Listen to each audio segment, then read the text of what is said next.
Yo, so I got back from the gym just now, and I got to do something to distract myself because my wife's making food and it smells delicious, and I'm just like so impatient. So I'm gonna I'm gonna make this video. So I tried something new at the gym today, right? It was chest day. I've been studying a lot of stuff. All right, Atlas Power Shrugged. He's a YouTuber. He's a natural lifter. He has amazing traps though. Like, looks like he's on gear for his traps. But like, you can tell the dude's natural. The way he talks, everything, dude's natural. And he talked about the way he built them. The way he built them was through power shrugs. That's where you take weight. You get some straps.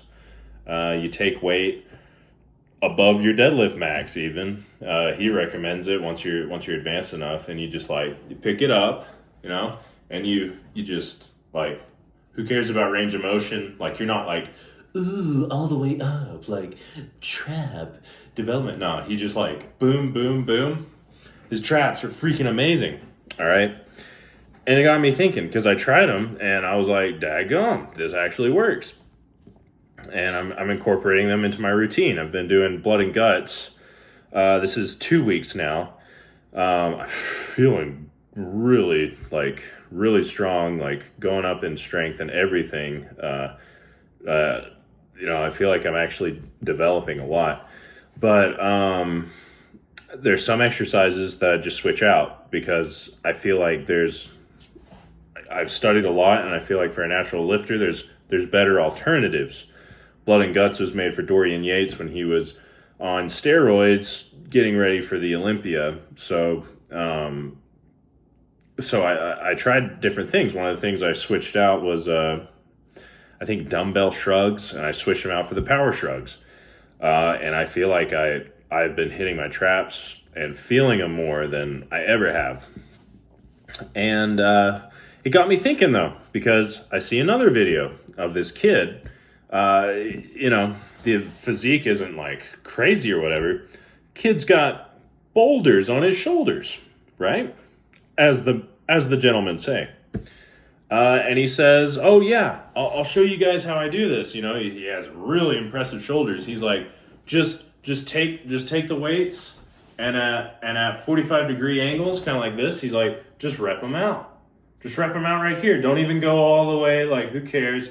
Like, just rep them out. And so I'm thinking, okay, all right, that maybe there's something here. What's the common correlation? Are these real lengthened partials like the science bros talk about? I would consider myself a science bro.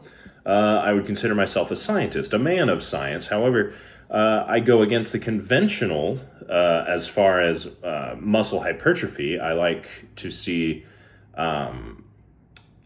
more than just data. I like to see people who are experimenting, pushing the envelope. So I'm thinking about this, like, lengthened partials, but like the right way, maybe the bro way. Maybe the bro way of lengthened partials is what works. Now, something I've noticed with a lot of natural lifters, it's very rare you see just like massive chest development, right? Even with guys I really respect, the chest is just like, why is the chest lagging behind compared to the shoulders and the traps and the back and all this stuff?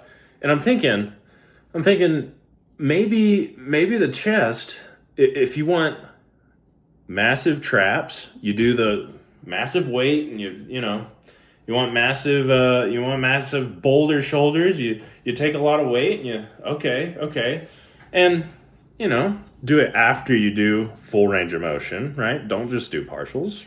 Maybe do, I don't know. I'm thinking, what if I do the same thing for my chest today? I've always had problems building my chest. I feel like I never feel like I never get that, like, that pump, that full, like, it's not like my legs. I can I can literally sit down in a chair and it's building my legs. I have incredible leg genetics. It's just part of my family. My dad has these crazy strong legs. He told me one time, he was like, "Oh yeah, I was squatting one day and I was like, huh, this seems pretty heavy. I wonder what the world record is for my age." He was like, "And I broke it." I was like, well, go do a competition. He's like, "I don't do it. I don't do it for the, you know." He doesn't do it for, he's in it for the love of the game. But when I do squats, my whole leg just feels like my, especially my quads just feel, I feel complete, you know, complete fatigue, complete work and strain and a successful workout of the legs. I feel it. I never feel that with my chest because I try to do the full range of motion, right? You're going up. Well, think about it. Once you're past here, what takes over? It's the triceps. And so the triceps fail, I feel like, far before the chest ever fails. And people are like, oh, well, the way you solve that is you do your cable crossovers and your flies, right? Maybe not. Okay. Maybe there's more, and maybe so. Today, I did lengthened partials on my chest workout. I started with a decline bench with dumbbells. I think I don't remember, 85-pound dumbbells. I feel like I could have gone higher. On the decline, I did full range of motion, right, for my 6 to 8 reps. I don't remember. And then I started to feel the fatigue in the arms. You feel them shaking. I went all the way down, and I just started doing this. Looks stupid, all right? But stick with me. I'm doing it, and I'm able to bust out another like 10 reps, right? I get up to almost 20 reps just doing it, and then my chest is fried, and I'm done. And I was able to do the same. All right, I go to dips because in Dorian's program, you start with you can start with incline chest press. He in interviews has said he did either incline or decline. I think decline's better.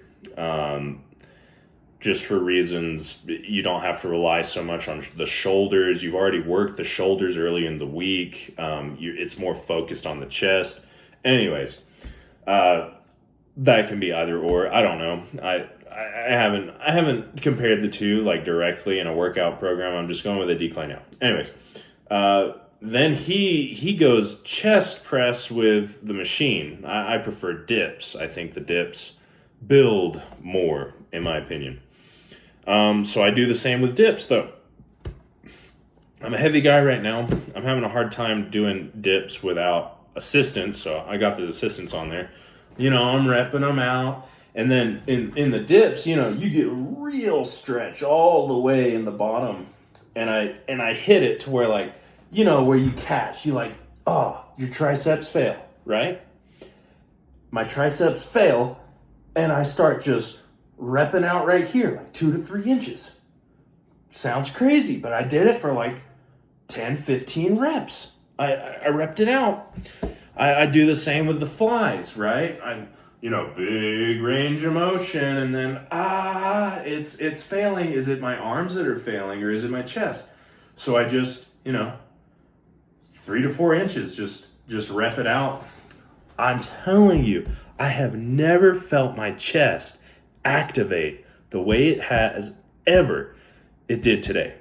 Never felt my chest activate the way it did today, until today. It was like I had just got out of a leg workout with my chest. It felt like the entire chest. I felt the entire chest had been worked.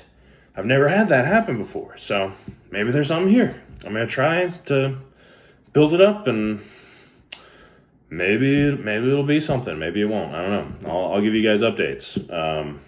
Yeah. Anyways, I just had to get that off my chest.